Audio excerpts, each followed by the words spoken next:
Assalamualaikum warahmatullahi wabarakatuh. Halo anak-anak, berjumpa lagi dengan Ibu Moza. Bagaimana kabar kalian hari ini? Semoga kalian dalam keadaan sehat selalu ya, amin. Pada pembelajaran kali ini, kita akan belajar IPAS dengan bab 2, cerita tentang Indonesia kita, yaitu topiknya kemerdekaan dan peristiwa di sekitarnya. Tujuan pembelajaran kita hari ini, yang pertama, murid mampu merancang timeline manual tentang urutan peristiwa penting menjelang kemerdekaan dengan kronologi yang benar dan tampilan yang menarik. Yang kedua, murid mampu membangun sikap menghargai jasa para pahlawan dengan cara aktif bertanya, memberikan pendapat positif dalam diskusi, dan tidak meremehkan pandangan teman selama proses pembelajaran berlangsung. Yang ketiga, murid mampu menunjukkan hasil diskusi timeline kronologi peristiwa menjelang kemerdekaan dengan percaya diri di depan kelas. Peristiwa menjelang kemerdekaan adalah bukti semangat persatuan rakyat Indonesia. Berkat kerjasama pemuda, pemudi, tokoh bangsa, dan dukungan rakyat, Indonesia berhasil meraih kemerdekaan pada 17 Agustus 1945. Yang pertama kita akan bahas yaitu kekalahan Jepang dalam Perang Dunia Kedua, yaitu pada tahun 1945. Nah, pada tanggal 6 Agustus 1945, Amerika Serikat menjatuhkan bom atom di kota Hiroshima, Jepang. Kota hancur rata, sekitar 140.000 orang meninggal dunia akibat ledakan, luka bakar, dan juga radiasi. Jepang sangat terkejut karena belum pernah ada bom sekuat itu. Lalu, pada tanggal 9 Agustus 1945, bom kedua dijatuhkan di Nagasaki. Jepang semakin terpuruk. Akibatnya, Jepang menyerah kepada sekutu pada 15 Agustus 1945. Nah, kekalahan Jepang ini membuat janji kemerdekaan Indonesia semakin dekat. Nah, di sini ada garis besar timeline peristiwa menjelang kemerdekaan Indonesia. Yang pertama, pada 29 April 1945, Jepang membentuk BPUPKI atau Badan Penyelidik Usaha-Usaha Persiapan Kemerdekaan Indonesia dengan anggotanya 62 orang tokoh Indonesia. Sidang pertama itu pada bulan Mei sampai Juni 1945 dengan pembahasan yaitu tentang dasar negara. Lalu, pada 1 Juni 1945, lahirnya Pancasila sebagai dasar negara. Dalam sidang BPUPKI, isinya Soekarno menyampaikan pidato tentang dasar negara yang dinamakan Pancasila. Nah, Pancasila ini kemudian diterima sebagai dasar negara Republik Indonesia. Pancasila menjadi pondasi kuat untuk bangsa merdeka. Jadi pada 29 April 1945 itu membahas dasar negara dan 1 Juni 1945-nya itu lahirnya dasar negara itu yaitu Pancasila. Nah, selanjutnya 6 Agustus 1945, seperti yang sudah Ibu jelaskan tadi, pada kekalahan Jepang, yaitu Amerika Serikat menjatuhkan bom atom di kota apa? Kota Hiroshima dan Nagasaki. Nah, lalu akhirnya Jepang menyerah pada tanggal 15 Agustus 1945. Selanjutnya, pada 7 Agustus 1945, BPUPKI dibubarkan. Lalu Jepang membentuk PPKI, yaitu Panitia Persiapan Kemerdekaan Indonesia, dengan anggotanya yaitu 21 orang tokoh bangsa.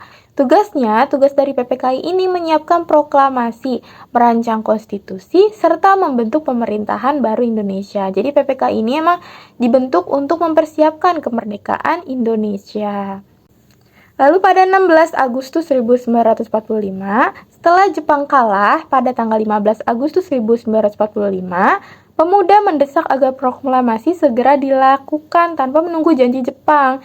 Jadi diburu-buruin gitu biar proklamasi itu langsung dilakuin, gak perlu nunggu si Jepang ini gitu.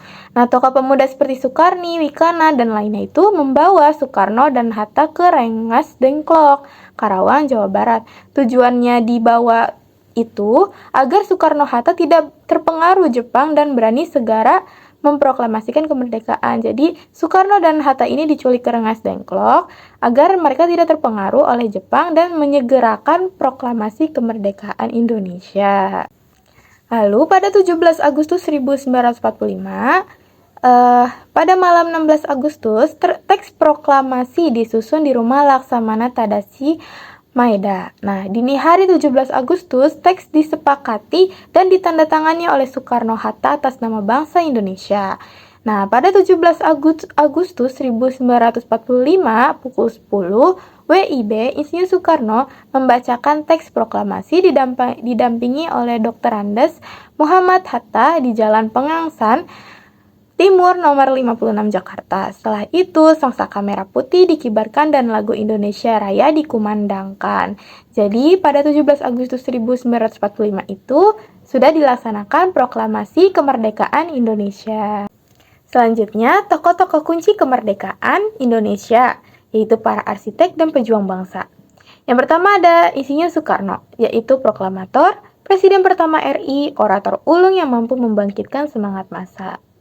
Yang kedua, ada Muhammad Hatta, yaitu proklamator, wakil presiden pertama, pemikir dan diplomat ulung, dan juga dikenal sebagai Bapak Koperasi Indonesia. Yang ketiga, ada Jenderal Sudirman, yaitu ia sebagai representasi ketangguhan dan semangat tempur TNI. Panglima tertinggi Tentara Nasional Indonesia pertama ini tidak pernah menyerah meski sakit. Selanjutnya ada Dr. Rajiman Weddiodiningrat. Nah, ia merupakan ketua BPUPKI, yaitu Badan Penyelidik Usaha-Usaha Persiapan Kemerdekaan Indonesia. Ia membuka sidang pertama BPUPKI pada 29 Mei 1945 dan mengajukan pertanyaan penting, yaitu negara Indonesia merdeka akan berdasar apa? Pertanyaan itu memicu lahirnya gagasan dari dasar negara kita, yaitu Pancasila. Nah, yang selanjutnya ada Muhammad Yamin. Ia merupakan anggota BPUPKI yang mengusulkan 5 asas dasar negara yang mirip Pancasila. Tokoh sastrawan dan ahli sejarah juga. Lalu aktif menumbuhkan semangat nasionalisme lewat tulisan dan juga pidato. Lalu ada Profesor Dr. Supomo. Ia merupakan seorang ahli hukum, lalu merancang Undang-Undang Dasar 1945, mengusulkan bentuk negara kesatuan untuk Indonesia merdeka dan juga menjadi Menteri Kehakiman pertama RI Republik Indonesia. Nah, yang selanjutnya ada Fatmawati. Ia adalah istri Insinyur Soekarno yang menjahit bendera merah putih pertama yang dikibarkan pada 17 Agustus 1945 dan menjadi simbol peran penting perempuan dalam perjuangan kemerdekaan. Selain itu, ada tokoh pendukung lainnya. Ada Sultan Syahrir, yaitu memimpin pergerakan bawah tanah menentang Jepang. Yang kedua ada Ahmad Subarjo, yang menyusun naskah proklamasi dan juga termasuk anggota PPKI. Yang ketiga ada Sayuti Melik, yaitu yang mengetik naskah proklamasi kemerdekaan Indonesia. Lalu ada Soekarni yang mengusulkan agar proklamasi dibacakan langsung oleh Soekarno-Hatta. Dan yang terakhir ada Laksamana Tadashi Maeda, yaitu orang Jepang, yang menyediakan rumahnya untuk penyusunan naskah proklamasi sebagai bentuk simpati. Selanjutnya, cara mempertahankan kemerdekaan Indonesia. Yang pertama ada menumbuhkan rasa cinta kasih sebagai bangsa Indonesia. Ada 4 cara. Yang pertama, mengenal Indonesia dengan melakukan kunjungan ke berbagai wilayah di Indonesia. Yang kedua, mempelajari sejarah bangsa dan mengambil berbagai hikmah yang ada di dalamnya. Jadi semua yang ada di sejarah di bangsa kita ini kita pelajari dan kita ambil hal-hal baiknya dan kita tanamkan dalam kehidupan sehari-hari. Yang ketiga, mempelajari dan melestarikan berbagai budaya dan kesenian bangsa sendiri. Yang keempat, membeli dan mencintai produk-produk dalam negeri. Kita harus menumbuhkan rasa cinta kasih kita. Yang paling mudah itu dengan membeli dan mencintai produk-produk dalam negeri. Nah, yang kedua ini ada menjaga persatuan dan kesatuan. Caranya itu ada 2. Yang pertama, menghargai keberagaman bangsa Indonesia dengan tidak membeda-bedakan suku, bangsa, ras, dan juga agama. Jadi kita harus saling menghormati dan menghargai keragaman yang ada di Indonesia ini. Yang kedua, menyelesaikan konflik yang terjadi dengan musyawarah dan mufakat.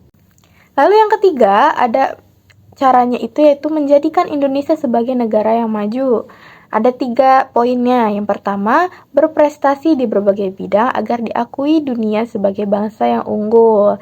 Yang kedua, belajar dengan giat menjadi penerus bangsa yang bisa diandalkan untuk kemajuan bangsa. Dan yang ketiga, meningkatkan kualitas produk-produk Indonesia agar tidak kalah dengan produk luar negeri sehingga produk Indonesia bisa menguasai dalam dan luar negeri. Jadi, itu adalah beberapa cara mempertahankan kemerdekaan Indonesia.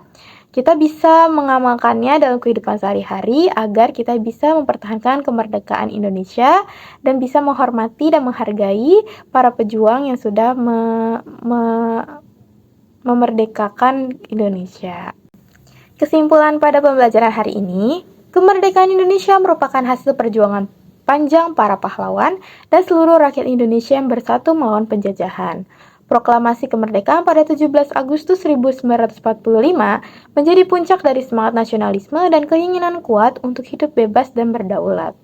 Peristiwa-peristiwa penting di sekitar kemerdekaan seperti perumusan naskah proklamasi, perlawanan rakyat mempertahankan kemerdekaan, serta pengakuan kedaulatan oleh dunia internasional menunjukkan bahwa kemerdekaan tidak diperoleh secara mudah, melainkan melalui pengorbanan jiwa dan raga. Dari peristiwa tersebut, kita belajar pentingnya persatuan, keberanian, serta rasa cinta tanah air untuk menjaga dan mengisi kemerdekaan dengan hal-hal positif demi kemajuan bangsa. Baik, Ibu cukupkan pembelajaran kali ini. Semoga apa yang Ibu sampaikan bisa kalian pahami dan mengerti dengan baik.